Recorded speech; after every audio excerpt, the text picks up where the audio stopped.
The reviews are in, and we're going to tell you what they are. He is Todd Vandenberg. I'm Rob Steele, and look at all this news we've got this week. A whopping 2 stories. Damn you, COVID. Geez, let's start with the Batwoman stuff because that's always fun. It is fun.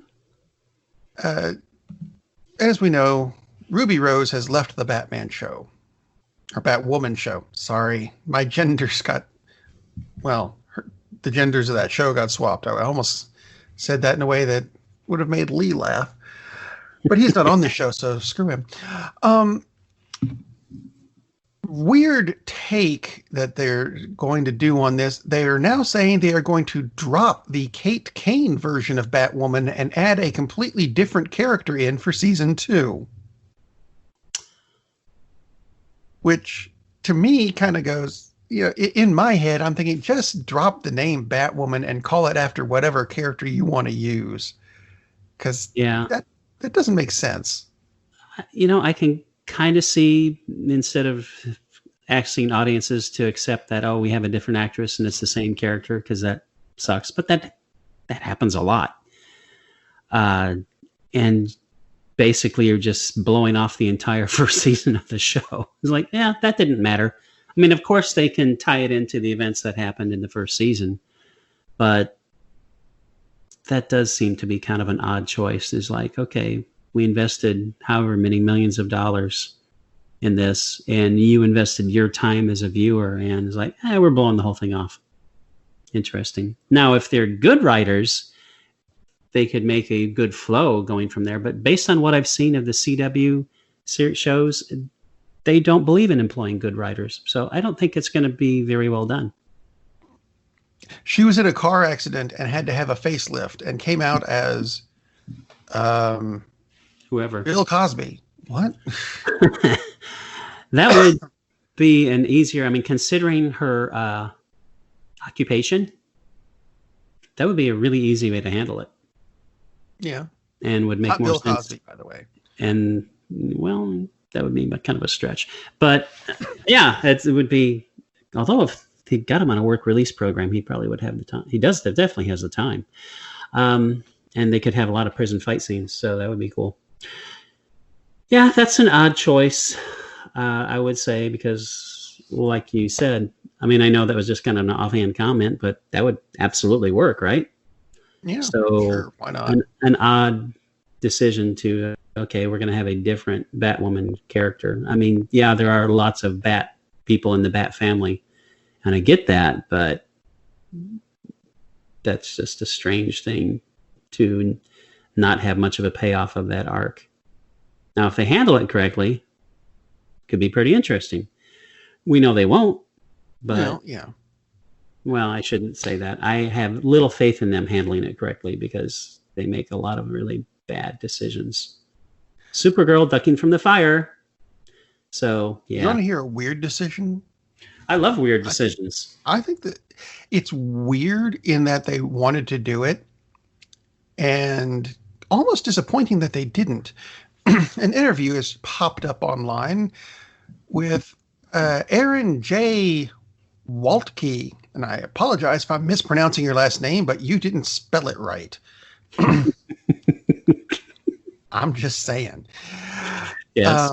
Anyway, he was one of the producers of Star Trek: The Next Generation, who talked a lot about some of the stuff that they wanted to have on the Next Generation show, which I think this would have been really cool if they had found a way to put this together. And there were references to it in the show, but you got to look for them. Apparently, they wanted to use whales and dolphins as part of the navigation system of the Enterprise, which explains why the ship was so damn big, in my head anyway. There's apparently a cetacean navigation lab that can be seen in a couple of episodes. And a couple of have you seen the whales references during the series that, frankly, I never got. But now that I know that they're part of the navigation system, you kind of go, oh, that's what that was. Um, I don't know. I think that would have been interesting to see and expensive to do, I would think, but interesting to see. Would have been interesting, but I wonder if part of the reason they didn't go with it, because if you take it as seriously as like this is really happening, if you disengage, instead of engage, your sense of disbelief is like, how happy a life would the whale have? I mean, are they going to have a few thousand miles of water to swim around in? It's like, I don't care how big the ship is. They're still going to be in a big tank of water and not able to move around as freely as their human counterparts. So, I mean, from that aspect, it's like, true. People, I think, because that's what I thought of right away. Is like, oh, so you're sticking them in this freaking tank, and it's like, oh, what a lovely life of enslavement. Although they could actually have played that up and made the Federation villains or something, or put them in the villains' ships or something. I mean, it's a cool concept, and other than that, I think that would be really cool. It would be interesting to see, because obviously we could communicate with the whales fairly well, because otherwise how would we know how they're navigating, or do we just trust them to take us where we want to go? So then we know they're intelligent from Star Trek IV. Yes. And plus we know they're intelligent just from we know they're intelligent. I mean, it's a cool concept, but it would be tricky to make that aspect of it work. Although, unlike the CW, I would actually trust the writers of Next Generation to make it work. I can see why they didn't go with it, just because, like you said, even if it's CGI, that would be a lot of CGI. Well, I think CGI back then, was kind of iffy. Yeah, so it would be really expensive to make this work, no matter how you did it. So, I mean, that is a neat concept. It's just, how would you make sure that they have a rich life? You go to the whole SeaWorld thing. So while we're talking about animals, yes, I have a new quote that popped up this week about a film that the two of us just loved, Cats. That's sarcasm, by the way. I love this quote, and it's about how Cats is now streaming. It is streaming. The quote is, "If a movie is available on demand, but there's zero demand, is it really available?" That's excellent. It's Schrodinger's cat. If nobody watches it, does it exist? And I'm sure a lot of people will be watching it for the reasons not necessarily for the reasons watch it, because you only watched it because of the show. We watch movies so you don't have to, and this was one of them. Now, in this term, when streaming typically in our vernacular means that it is streaming across an electronic device so that you can watch it, and I'm thinking more of like the explosive diarrhea version of streaming, because anyway, our first review, not a good movie. Wow. But our first review is actually a first movie. It is indeed a first movie. And it has a cat in the title, kind of. And it does have a cat in the title a little bit. Actually, it shows a lady in a cat suit, which never appears in the film. I'm talking about... That's disappointing. A slightly older film from 1966. Yes, 1966, before many of you fine humans were born. This is What's Up, Tiger Lily, which is the directorial debut. Wow, I said directorial twice now, of Woody Allen. I'll talk about Woody Allen in depth a little later, but for now, all right. So Woody Allen is indisputably one of the comic geniuses of film. He's also indisputably some other things, but this was his directorial debut. He had written a film before this, but this is the first one he directed. Although he only kind of half directed it, because what he did was take a Japanese action film, which itself was something of a spy spoof, because this is 1966, and James Bond was very, very, very big back then. So it's a Japanese film called Key of Keys, and he recut it and dubbed it and turned it into an absolutely insane plot about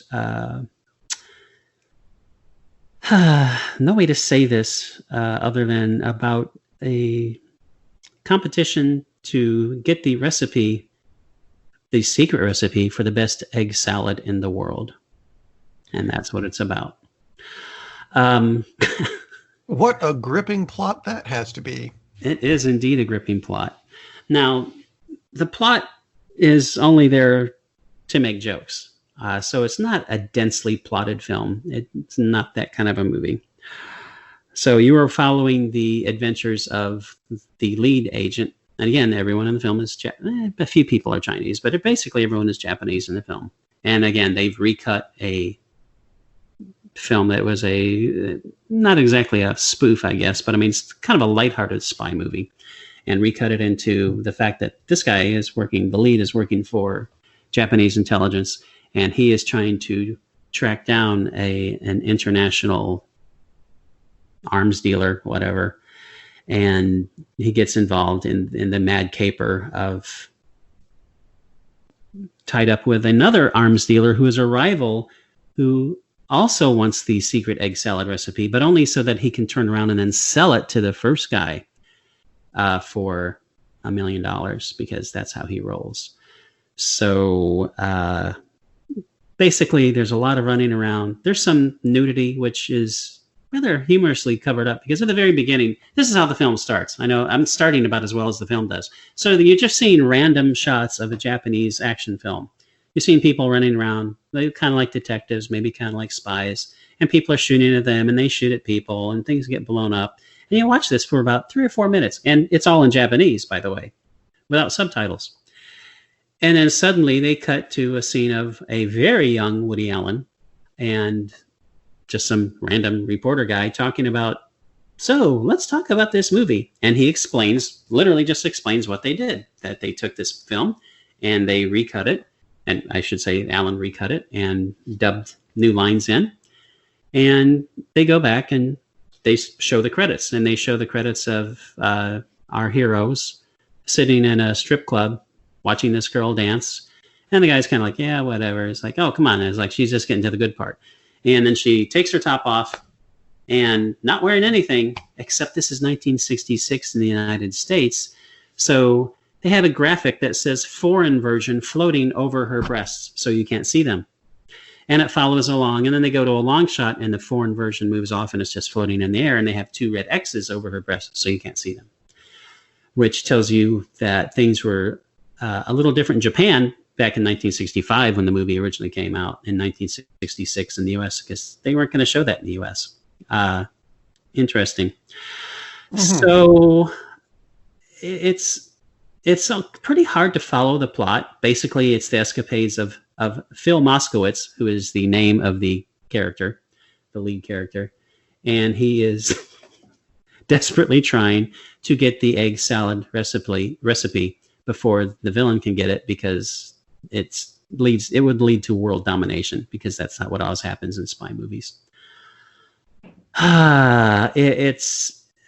There are lots and lots of funny jokes, which jokes should be funny, so that makes sense. Lots of breaking the fourth wall. At one point, about halfway through, all of a sudden it cuts right back to Woody and the interviewer.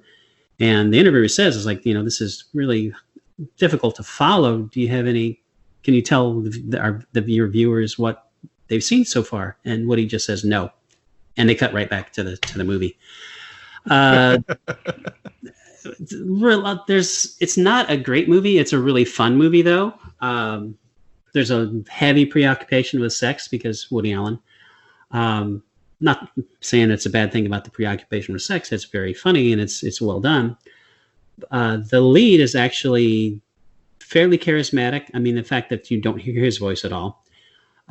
He reminds me something of like I would just say a George Clooney type, right? So he's charismatic and he's charming, and you can tell just from the way he's acting that he was making some jokes and some witticisms in the original film. Don't know how they came off in the original film, but it fits really well. It's a fun movie. Has lots of weird shootouts. Not weird shootouts. Has a lot of shootouts. It does have some weird torture scenes, which made me think Mel Gibson perhaps had jumped in as a young child and filmed part of it. But in the end, well, you'll just have to watch it for yourself and see how it turns out at the end. But there's a problem right there. This is really hard to get What's Up Tiger Lily right now. It's available on Amazon, as in purchasing it, but the only versions that are available are all Region 2 discs, which, unless you have a special multi-regional player, you ain't going to watch.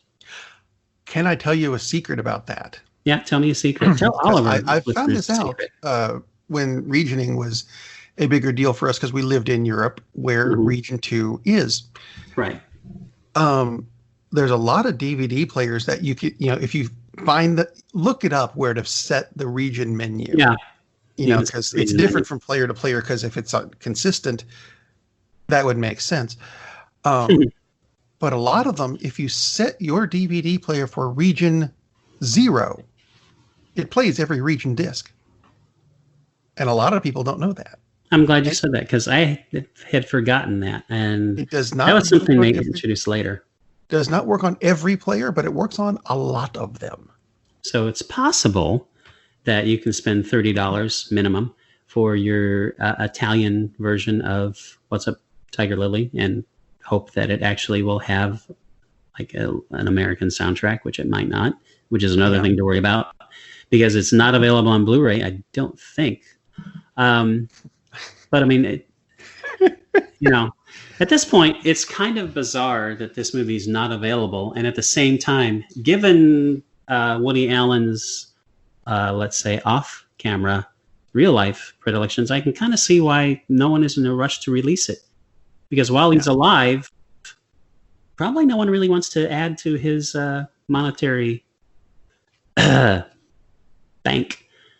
And because his movies right now are basically tanking. I mean, he never was a huge commercially successful. He was famous, but didn't make a lot of money at it. Weird. Yeah, which he made enough, which is all he wanted, which is fine. And he made some terrific films, obviously.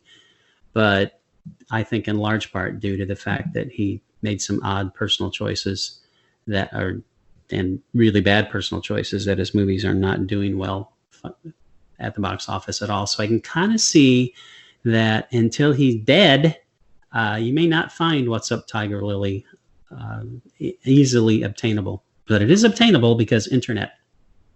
As opposed to the other movie you said last week, which you were going to watch, and I watched it too because it was on YouTube. And that's how I watched it, because I was going to buy it. I actually have a copy of it, but I think I left it with the kids because they like the movie too. So, and these films are very similar because this is also a movie which is a recut version of an older film. Well, in this case, it's several older films. How many older films did they cram into this? Yeah, 6 or 7 at least. And actually bits and pieces, because I'm talking about J-Men Forever, which came out in 1979. So we're moving up to the modern age now. So J-Men Forever is a recut version of a lot of the old serials. And I'm not talking about tricks. Lucky Charms? Movie serials. As in, they did in the 30s and 40s of various characters like Captain Marvel and Captain America. Yes, there was a Captain America serial done in the 40s. So they took these clips of these different serials and they framed it in a story about the J-Men, not the G-Men, the J-Men, another federal bureau, who is trying to stop the global takeover, and more specifically the United States, because this is a very patriotic kind of film in a funny way. Who to take over the world through rock and roll. Can I point out? Please do. Because at this point, you told me it was a thing about taking over the world with rock and roll, and then we have the opening theme song to the movie, which is kind of very cheesy classical. I thought, no, it's a movie that's about rock and roll. It should have a rock theme song. Right there, I kind of went, oh, this is going to be one of those movies. But it does have a lot of rock and roll in it. It does.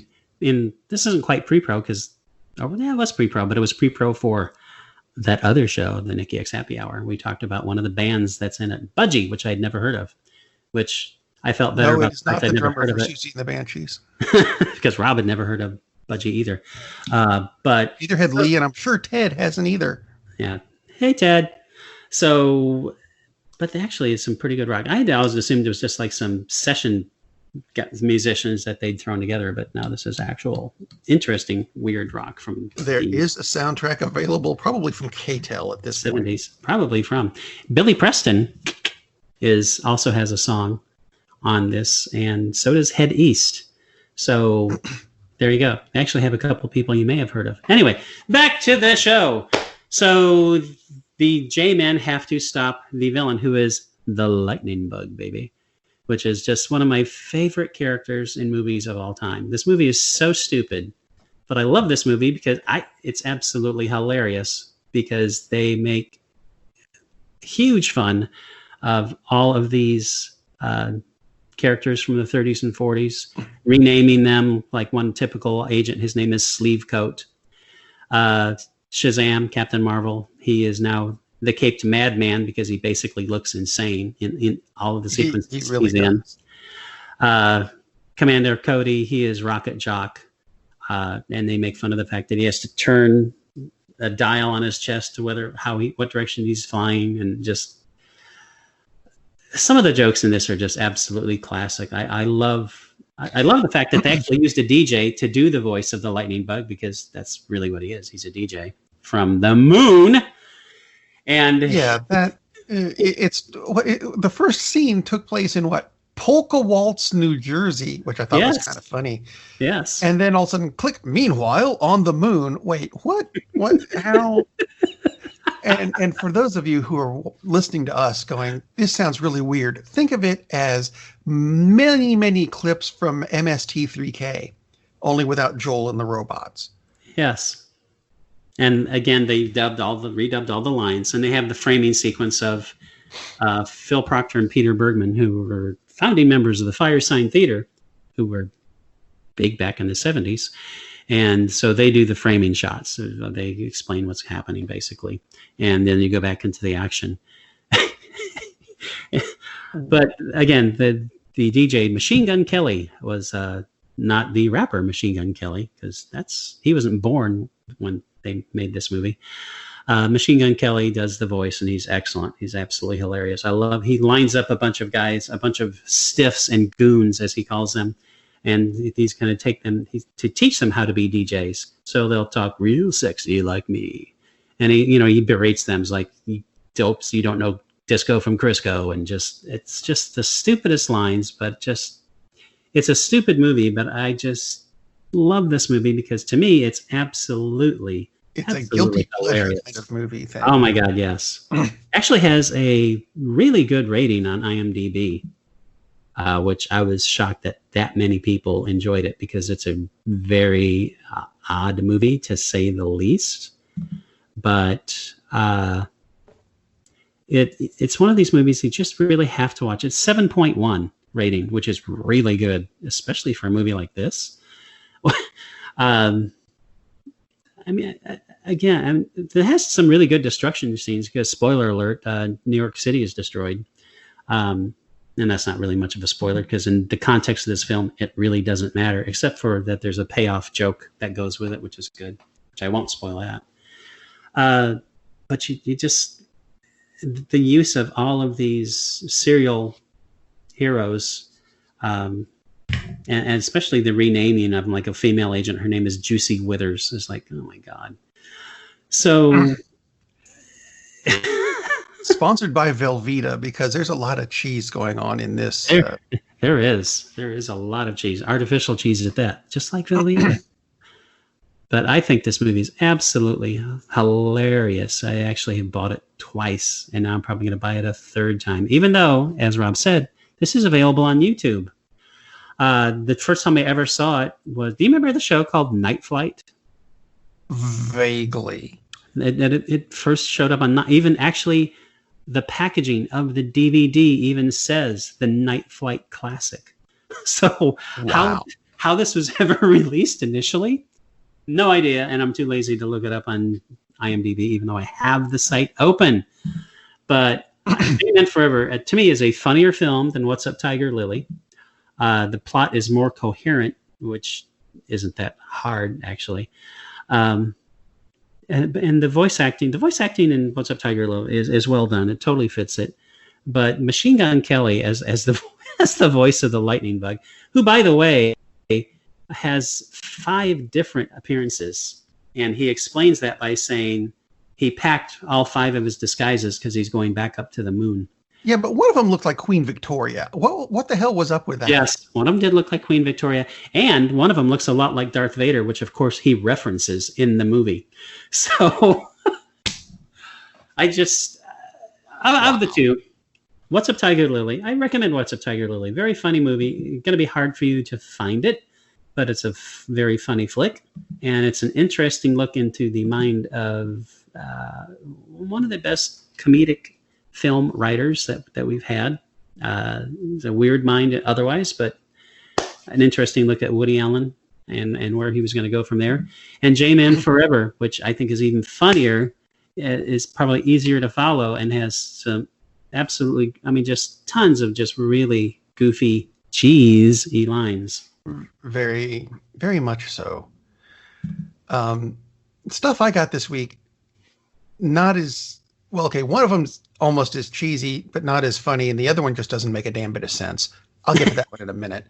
I'm going to start with something that I brought up last week in pre-pro. Hi, Ted. See, I get to do it this week, so there. That Todd had not seen. It was a show called Voyagers. And no, I'm not referring to Star Trek. This came out in 1982. Story basically, and I did not name anybody in this, so bear with me on this. Our main character's name is Phineas Bogg, and he's a time traveler, or more accurately, I suppose, a time fixer, because things go wrong sometimes, and according to the people in the future, and he's one of a group of the Voyagers that do this, he travels through time and puts things right. Unfortunately, the first episode, he lands in 1980, I think it's New York. That's right, 1980.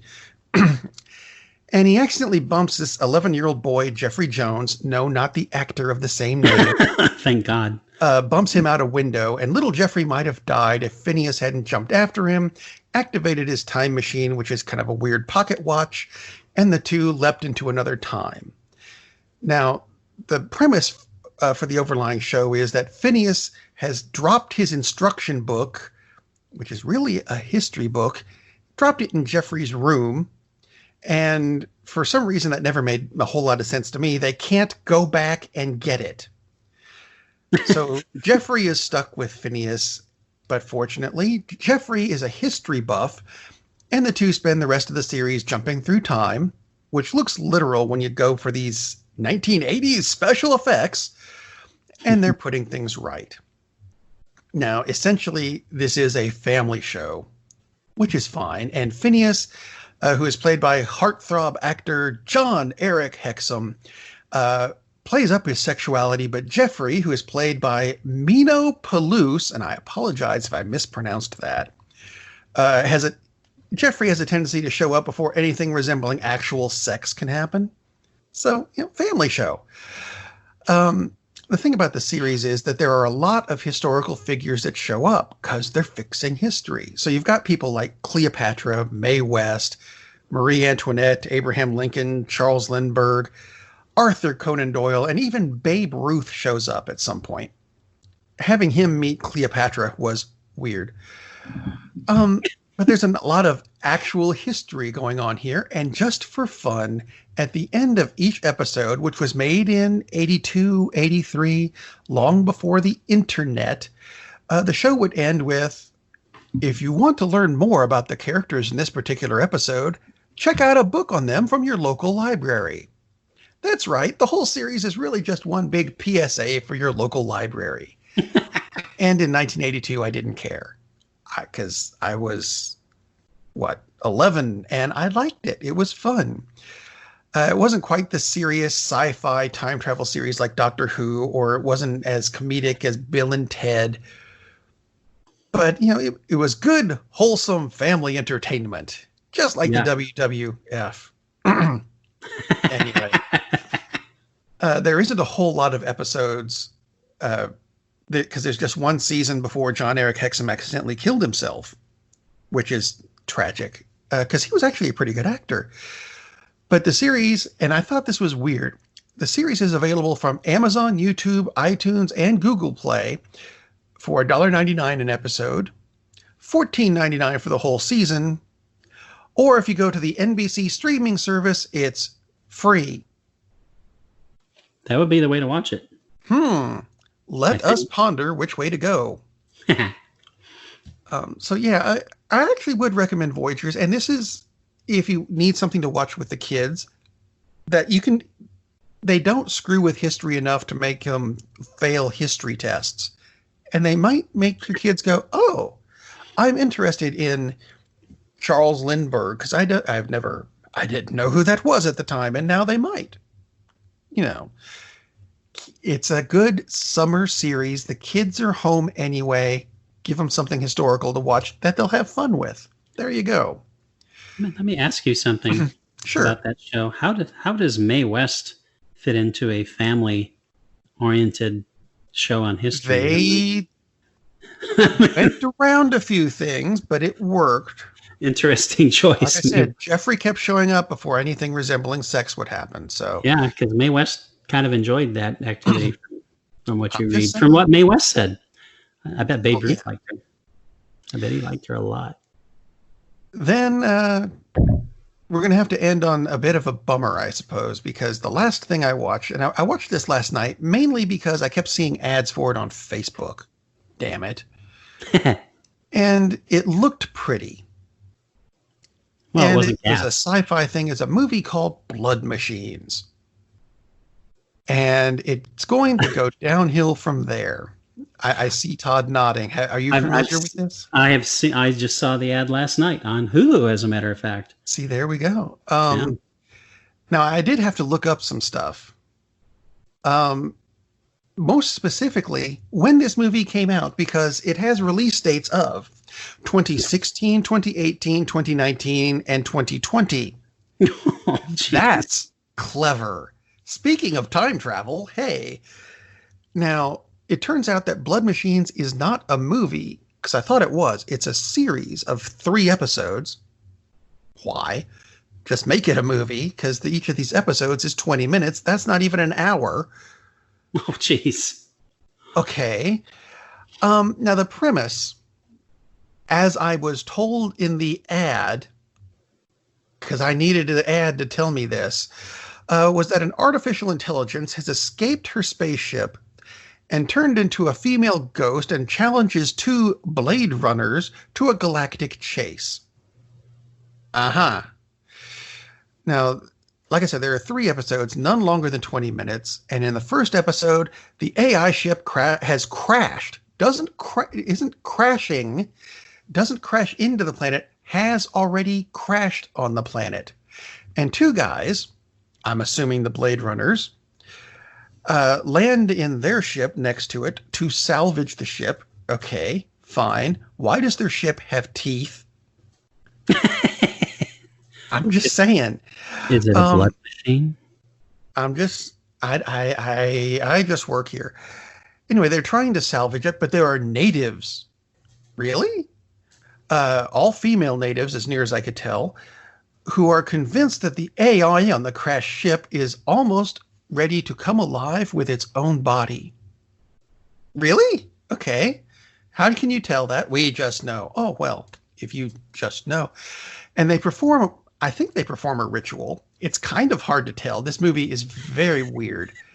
Anyway, a T-1000-like thing emerges from the crashed ship and turns into a mostly naked woman. This is not Voyagers. There's nudity in this. And by mostly naked, she's not actually wearing anything, but there is a glowing upside-down cross covering her stomach and, for lack of a better term, I'll go with crotch area. Naughty bits. Well, no, we get she has a very nice posterior that we see an awful lot of in this series, and some perky breasts that we see all of. Okay, fine, not a kids show. Got it. So she emerges from the ship and flies off under her own power because AI ghosts. I guess there's very little dialogue and an awful lot of Daft Punk-like music. So I'm thinking maybe this is really just an elaborate music video with a plot that requires the actual script to read from, because I did not get what happened in this series. I read a review that said there was a lot of feminist propaganda, by which I suppose they mean, a naked woman and her native friends who might be witches in the Hollywood sense, or vampires or wizards, or just have a thing for special effects, exist. I guess that makes it feminist. Feminist propaganda. It was produced, ironically, by Logical Pictures and distributed by Shudder, which is a streaming service that does horror and thrillers, neither of which does this really qualify for, I don't think. I subscribe to Shudder, and they have more than a few movies that don't fit on Shudder. Yeah, this qualifies. So I'm telling you all of this because if one of you wonderful listeners could watch this 3-episode music video and tell us what the hell it was about and explain it to us, we would appreciate it. The email address for the show is contact@cinemasavants.com. Because damn, I thought that Pet Shop Boys movie didn't make any sense. This is worse. I can't believe how many times I'm bringing up the Pet Shop Boys movie this year, but between Blood Machines and Cats, the Pet Shop Boys are looking really damn good at this point. It is 2020. Yeah, this year is going to turn into the last line from Chinatown. It's Chinatown. Let go. It's like, yeah, it's 2020. Which goes back to What's Up, Tiger Lily? And now we've come full circle, and that's our show. So, yeah, you know what? I'll just leave you with this, that the outside world is still not quite safe enough to traverse without protection. I mean, face masks, but, take a condom just in case. You never know. You never know. Just to be safe, stay home and watch a movie. Captain, we're losing power in the warp engines. I think we should be leaving now. I'm going to go home and sleep with my wife. And on that unusually harmonious bombshell, it is time to end. I am very disappointed! Man, we have a weird job. It's shameful, but it's a living. And like that, he's gone. Hey, who turned out the light?